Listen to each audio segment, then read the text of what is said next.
Ce qui est beau avec le challenge, c'est que c'est pas quelque chose qu'on apprend juste sur quelques mois, une année. C'est un savoir, une connaissance de vivre en dessous de ses moyens qui va nous aider sur le reste de notre vie à ne jamais retourner dans la pauvreté. Bonjour et bienvenue, je m'appelle Blanche. Aujourd'hui, on va parler argent. Je suis tellement heureuse de faire cette vidéo puisque c'est la fin pour moi du challenge zéro dépense. Ça fait 1 an que j'essaye de dépenser le moins possible dans les choses non nécessaires et j'ai mis de côté en 12 mois 7400 € dans mes épargnes, dans des investissements. Je vais tout te raconter dans cette vidéo. Ce qui veut dire que j'ai mis plus de 600 € de côté par mois. Je vais tout te dire de manière très honnête aujourd'hui, mes systèmes, combien je gagne, combien je dépense, quels sont mes budgets dans chaque catégorie de la vie quotidienne, pour que tu aies vraiment cette réalisation que même si tu gagnes peu, tu peux trouver des systèmes pour mettre un petit peu de côté tous les mois pour te sentir plus en sécurité avec un coussin financier si jamais tu perds ton travail, ta voiture ne fonctionne plus, etc.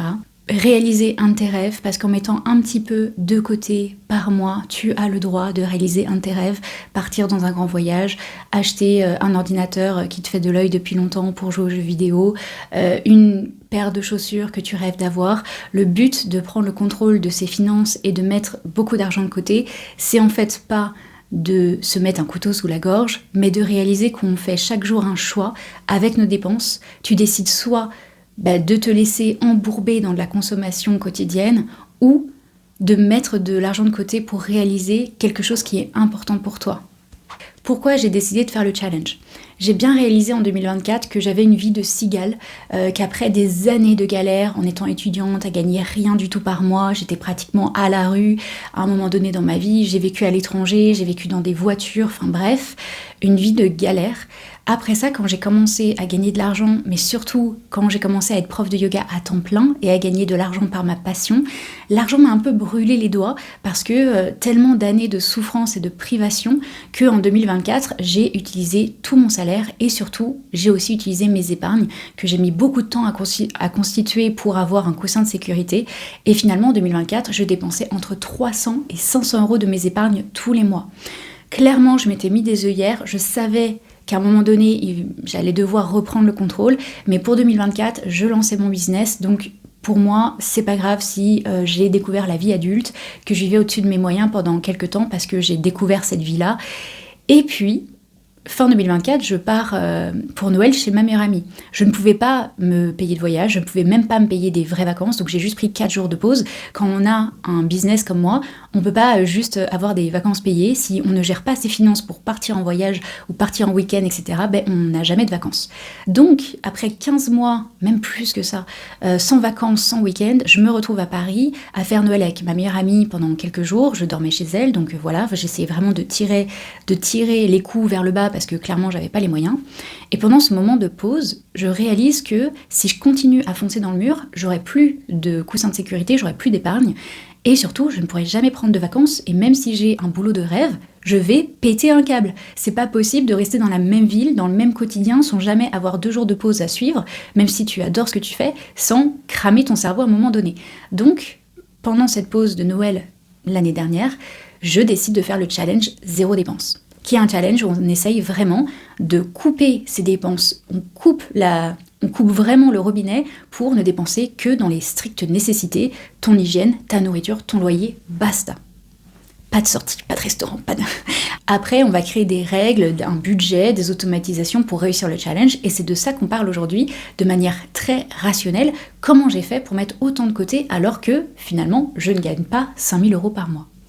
On commence par la première chose à faire qui est de savoir, connaître ses finances. Qu'est-ce que je gagne? Qu'est-ce que je dépense tous les mois? Avant même de commencer le challenge, on sort ses bulletins, on regarde combien on est payé net, on regarde quelles sont nos dépenses fixes, non fixes, etc. D'ailleurs, je t'aide. Avant d'aller plus loin et que ta vie soit encore plus facile, sache que j'écris un PDF complètement gratuit pour te lancer dans le challenge en 2026. Tu peux commencer à le télécharger. T'es pas obligé de l'imprimer comme moi, mais tu peux le mettre sur ton téléphone, écrire dans un carnet à côté les exercices. Donc sur la première page, tu vas écrire tes motivations, parce que si tu n'es pas motivé à faire le challenge, tu n'arriveras jamais à changer ta vie, changer ta consommation pour réussir le challenge. Et ensuite, juste derrière, la page qui nous intéresse maintenant, c'est du coup cette connaissance de nos finances où je t'ai fait un tableau que tu vas remplir avec combien tu gagnes, combien tu dépenses, les dépenses fixes, les dépenses variables, et à la fin, tu auras combien tu peux vraiment mettre de côté par mois si tu fais un challenge où tu coupes le robinet, où tu ne fais plus aucun shopping ou dépenses non obligatoires. Cette phase, elle n'est pas si compliquée. Tu peux même utiliser l'intelligence artificielle, ChatGPT et tout ça, lui donner tous tes bulletins et qu'il fasse le calcul pour toi. Donc moi, je lui avais demandé l'année dernière, regarde toutes mes dépenses restaurants, café, etc. Combien est-ce que je pourrais mettre par mois si je coupais tout ça, achat Amazon, vêtements, tatata.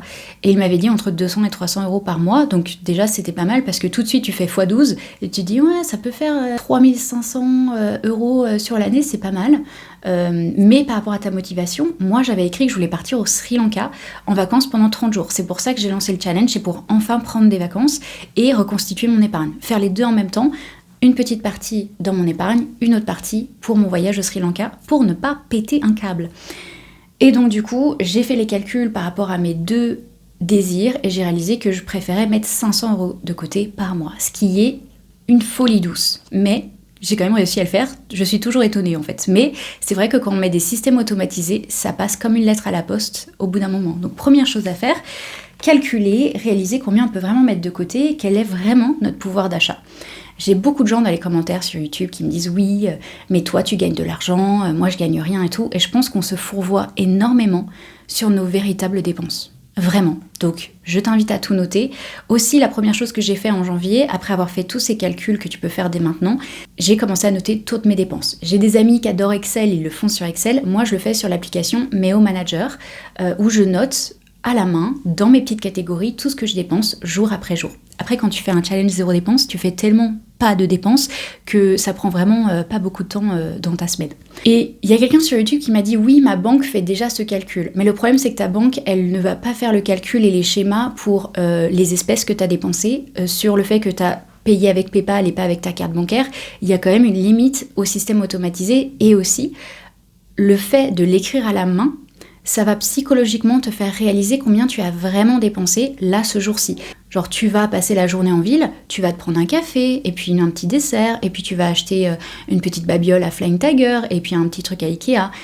Et pour toi, c'est du 10 plus 10 plus 10 de dépenses, et à la fin, quand tu dois noter à la main que tu as dépensé 150 € en 4 heures, c'est un mauvais moment à passer. Et c'est pour ça que pour moi, c'est important d'écrire ces dépenses et que c'est la deuxième chose à faire après avoir fait tous tes calculs. Trouve un moyen de noter toutes tes dépenses à la main pour vraiment avoir ce travail de réaliser combien tu dépenses vraiment.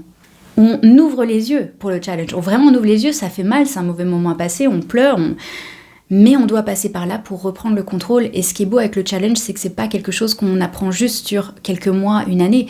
C'est un savoir, une connaissance de vivre en dessous de ses moyens qui va nous aider sur le reste de notre vie à ne jamais retourner dans la pauvreté. Voilà. Après ça, du coup, on automatise. C'est le système le plus important. On automatise tout ça. Après tes calculs, tu vas réaliser que tu peux mettre peut-être peu, mais c'est pas grave. On commence petit. 50 € par mois. 20 € par mois, on s'en fiche, tu fais avec ce que tu peux, ce qui est possible pour toi. Et là, tu vas automatiser, dès que tu reçois ton salaire, le 1er, le 5 du mois, tu vas dire à ton compte bancaire que tu vas le mettre directement sur ton livret populaire ou ton livret A pour te créer un petit coussin de sécurité, si c'est ça ta motivation de l'année. Si c'est pour partir en voyage, etc., hop, tu envoies cet argent sur une pocket, sur un truc d'épargne, je ne sais où, pour ne plus l'avoir sur ton compte courant. Si tu ne le vois pas, cet argent n'existe pas. Donc c'est ça, la première chose, c'est d'automatiser. L'automatisation, elle peut être d'une seule voie, donc juste envoyer 100, 200 € sur ton compte épargne, ou de plusieurs voies en fonction de toutes tes motivations. Donc moi, j'ai décidé d'ouvrir un PER, donc c'est une épargne retraite sous ETF, ce qui veut dire que c'est de l'investissement boursier. Ça, je mets 70 € par mois. Quoi qu'il arrive, hop, le système prend 70 € par mois et le met directement sur mon PER. Ensuite, j'ai du coup mes 500 € ou 600 € par mois qui partent dans mes épargnes. Moi, je mets tout dans mes épargnes. Pourquoi ? Parce que c'est sur le coup au Sri Lanka que je sortirai de mes épargnes, donc j'ai pas besoin. Et j'ai aussi une autre petite enveloppe pour partir en voyage à Disneyland Paris. C'est 40 € par mois. Et ça aussi, automatiquement, ça se met dessus. D'ailleurs, tout ce système, je te l'explique dans le PDF. C'est la page après notre challenge de janvier. On va pouvoir le créer ensemble. Et il est là. la petite explication de comment est-ce qu'on divise ensuite ses épargnes, même si on n'a que 50 ou 100 euros par mois, comment on peut le diviser pour être au service de notre vie et de ce qu'on veut vraiment faire de notre argent. Ça va être fun 2026. Maintenant, rentrons dans le gros dur du sujet, les chiffres. Je sais que c'est ça qui t'intéresse. Comment est-ce qu'elle a mis tant d'argent de côté par mois alors que elle ne gagne que, attention roulement de tambour, on va dire qu'en moyenne, je gagne 2000 euros net par mois. En moyenne, parce que je suis prof de yoga et tarologue à mon compte, et donc il y a des mois où je vais faire du 4000 de chiffre d'affaires avant les taxes, hein. On se calme avant les loyers, les taxes, les charges, cette folie furieuse. Et finalement, il y a des mois où je vais vraiment être en dessous du SMIC. Bref, dans tout ce charabia, je peux te dire que je gagne à peu près 2000 euros net par mois. De mes 2000 euros net, je n'utilise que 21% de mon salaire pour mon loyer. Donc je ne dépense que 460 euros pour mon loyer avec charges, électricité, assurance, tout inclus. Il n'y a aucune fluctuation, c'est l'agence qui gère, c'est toujours 460 euros par mois. 21% du loyer, c'est très bas. Il faut vraiment que tu conscientises que ton loyer, ça va être le premier levier de ton pouvoir d'achat. Plus ton loyer est bas, plus du coup tu vas pouvoir utiliser le reste de ton argent pour autre chose. Ton appartement, ta maison, c'est vraiment quelque chose d'identitaire. Où tu vas te dire, j'ai raté ma vie si comme Blanche je vis avec des internationaux et que j'ai juste une petite chambre pour moi. Sauf que cet ego va te tirer vers le bas parce que ça peut te rendre pauvre pour toujours en fait. Le fait que tu décides d'avoir un appartement à toi seul et de dépenser 50% de ton salaire dans ton loyer, tu te tires une balle dans le pied. Vraiment. Et dans la finance, tous les experts financiers, pour les particuliers, commencent toujours par attaquer par le loyer parce que clairement, ça passe ou ça casse. Donc oui, je préférerais sans aucun doute avoir un magnifique appartement, etc. Sauf que je préfère avoir une petite chambre et avoir du pouvoir d'achat, de partir en vacances, d'aller au resto, au café et avoir une vie, que d'être bloqué dans un bel appartement à ne pas pouvoir sortir, etc. parce que je dois payer un loyer de 50% de mon salaire. Chacun sa vie. Si toi ça te va, que tu veux pas sortir et que tu as quand même du pouvoir d'achat après, il n'y a aucun souci, tu fais comme tu veux. Je te donne juste moi mon système. Ensuite, j'ai créé des catégories. Donc évidemment, nourriture, santé, hygiène, c'est obligatoire. Pour la petite anecdote, j'ai vécu dans ma voiture pendant quelques mois, quand j'étais en Australie, pendant 4 mois je crois. Et quand tu vis dans une voiture où il n'y a pas de sanitaire, pas d'eau, juste une voiture, un matelas dans le coffre, tu apprends que finalement on n'a pas besoin de grand chose pour survivre. Tu as besoin d'un toit, savoir où est-ce que tu vas dormir et être en sécurité. Tu as besoin de ne pas avoir trop froid, trop chaud, bref, en Australie ça allait. Bon, on avait trop chaud quand même des fois. D'avoir de l'eau, des toilettes, une douche, et à manger. Et c'est tout. Et c'est ça, les nécessités. Je suis désolée, mais une nouvelle paire de chaussures, c'est pas une nécessité. Les sorties, c'est jamais une nécessité. Si vraiment on est très précaire, on ne fait pas toutes ces choses-là. Donc ça m'a vraiment aidée pendant mon challenge à me remémorer cette période de ma vie où j'étais très pauvre, à vivre dans les auberges de jeunesse ou dans une voiture, à me dire, à cette époque-là, jamais tu te serais offert cette boîte de maquillage, jamais tu te serais offert ce genre de choses. Donc reviens à ton essentiel. Ce n'est pas une nécessité, donc c'est interdit. Donc voilà, j'ai commencé à créer mes petites catégories de ce qui est interdit. Pour moi, les objets, c'était interdit. La déco, les vêtements, tout ça, j'ai pas besoin, j'ai déjà tout ce qu'il me faut normalement. Et tu continues comme ça, tu vas écrire toutes les catégories de ta vie. Pour la nourriture, je veux mettre que 200 euros par mois, comment je vais faire pour y arriver. Pour les restaurants, je coupe totalement ou pas. Moi, dans mon cas, j'ai pas pu couper parce que ça fait partie de mon travail. Mes yogis, les personnes qui viennent à mon studio, s'ils prennent un abonnement par mois, en plus de l'abonnement pour venir faire du yoga, on a les événements de groupe, donc on va au resto, on va prendre des cocktails, etc. Donc ça fait partie de mon travail, donc j'ai dû garder un budget pour ça. J'ai gardé bien sûr le budget le plus important, le sport. Ne pas faire de sport, c'est la voie royale vers la dépression, donc on fait du sport, on continue à bouger son corps. Voilà, tu vas commencer à noter qu'est-ce qui est vraiment obligatoire pour ta santé mentale et physique, et les choses qui peuvent diminuer ou complètement couper, comme aller au café, au restaurant, l'alcool, la cigarette, etc. Fais les calculs. Si tu arrêtes de consommer de l'alcool, si tu arrêtes de fumer, ce genre de choses, combien ça te fera gagner sur 12 mois x 12, à chaque fois, x 12, x 12, x 12. D'ailleurs, pour les loyers, tu peux aussi voir, si tu ne dépensais que 21% de ton salaire dans ton loyer, combien ça ferait. Donc, tu fais ton salaire fois 0,21 et là tu sauras combien ton loyer devrait être en dessous des 25%. Tu peux aussi calculer très facilement, si tu arrives comme moi à mettre 31% de ton salaire dans tes épargnes, combien ça fait? Tu prends ton salaire 1500 € fois 0,31 et là tu vas voir combien tu pourrais mettre de côté par mois, tu le multiplies par 12 et là tu découvres le chiffre que tu pourras avoir si tu suis mes systèmes. Après, moi j'ai des catégories un petit peu bizarres, donc oui, je suis obligée d'aller au resto, mais non, j'ai pas de transport, je vis en plein centre-ville, c'est un choix. J'ai décidé de vivre au centre-ville, je suis à Montpellier, on ne paye pas les trams, les bus ni rien, donc j'ai zéro niveau transport où je marche tout simplement, pas de vélo, c'est encore des choix pour ne pas dépenser, pas me faire voler mon vélo, etc. Il y a beaucoup de choses qu'en fait on va sacrifier, mais il faut se dire c'est juste une année, c'est pour apprendre des systèmes, apprendre jusqu'où on peut aller dans la non-consommation pour ensuite être tranquille pour le reste de notre vie. Donc voilà, tu crées tes deux catégories, la catégorie budget obligatoire, sinon clairement je vais pas passer l'année, ou le budget non obligatoire de, en fait j'ai une addiction au shopping de chaussures, au café, au restaurant et je vais couper ça pour commencer le challenge et mettre plus d'argent de côté. Tes catégories interdites, ne t'inquiète pas, tu vas trouver des solutions. Par exemple, j'ai été en manque de vêtements parce que j'ai perdu du poids. Je ferai une vidéo sur ça à un moment donné, sur ma perte de poids. J'ai perdu 6 kilos en 2 mois. Et depuis, mes vêtements m'allaient plus, forcément, quand on perd du poids. Et au lieu d'acheter des nouveaux vêtements, j'ai contourné le problème en faisant des soirées échanges avec mes amis où j'ai donné des vêtements que je ne mettais plus parce qu'ils étaient trop grands et qu'elles m'ont donné en échange des vêtements qu'elles ne mettaient plus. Et du coup, j'ai réussi à avoir plein de nouvelles pièces gratuitement, que j'adore d'ailleurs, grâce à ça. Donc en fait, on a l'impression que le challenge, ça va être une épée Damoclès sur la tête, que ça va être lourd, que ça va être difficile, mais finalement notre cerveau va trouver des moyens pour ne pas dépenser, mais quand même avoir le fruit, le trésor qu'on recherche, comme moi je cherchais des vêtements, puis il y a plein d'autres choses que j'ai découvertes pendant mon bilan par rapport à ça. Je voulais m'acheter une caméra, j'ai réussi à me l'acheter sans utiliser mon argent personnel, mais une cagnotte d'anniversaire et l'argent que j'ai gagné sur YouTube. Bref, on trouve des solutions finalement quand on est au pied du mur. Il y a beaucoup d'expressions avec les pieds aujourd'hui. Ouais. Finalement, le challenge est d'une simplicité à toute épreuve. Il n'y a plus qu'à y aller, il n'y a plus qu'à se mettre dans l'action, ou plutôt la non-action, puisque après avoir regardé toutes tes dépenses dans les yeux, fait tes automatisations pour mettre de côté tous les mois, décider de budget par catégorie et écrire chaque jour ce que tu dépenses, c'est bon. Tu peux rentrer dans la passivité, tout est géré, tout est décidé. Donc au final, le challenge, il fait peur, mais quand on s'y met, on met le pied à l'étrier, non mais c'est vraiment drôle en vrai. Ah, la langue française. Ça va, tu vas tenir tout seul. Oui, il y a des jours où j'ai pété des câbles, où j'appelais ma meilleure amie, j'en ai marre de ce challenge, j'ai envie de m'acheter cette robe et tout. Et en fait, c'était juste un moment émotionnel à passer, une petite vague. Et le lendemain, j'avais bien mangé, j'avais bien bu, non, j'avais bien mangé, j'avais bien dormi. Et le lendemain, c'était passé. Et en fait, c'est là qu'on réalise le côté émotionnel de l'achat. Mais j'ai fait une autre vidéo sur ça par rapport à mon bilan. Là, on reste sur la rationalité de la situation. Et donc oui, c'est très passif.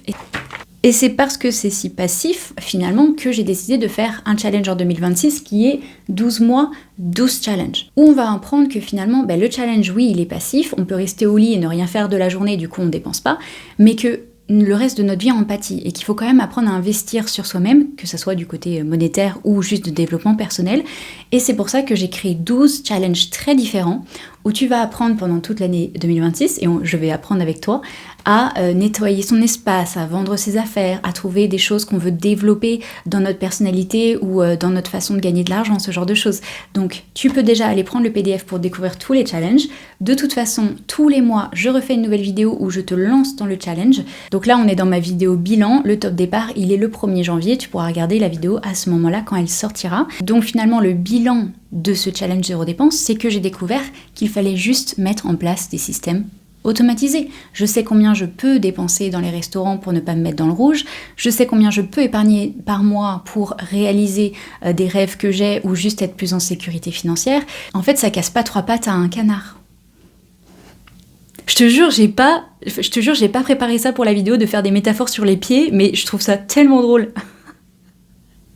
Ça casse les pieds le challenge? Pas du tout, ça va changer ta vie. J'espère vraiment que tu vas te lancer avec nous. Juste 2 mois, juste 3 mois, t'es pas obligé de le faire à fond, mais juste de suivre le challenge, ça va déjà t'aider à découvrir plein de choses sur toi-même, sur ta vie humaine, sur tes possibilités, de vivre une belle vie riche. Vivre en dessous de ses moyens. Conclusion.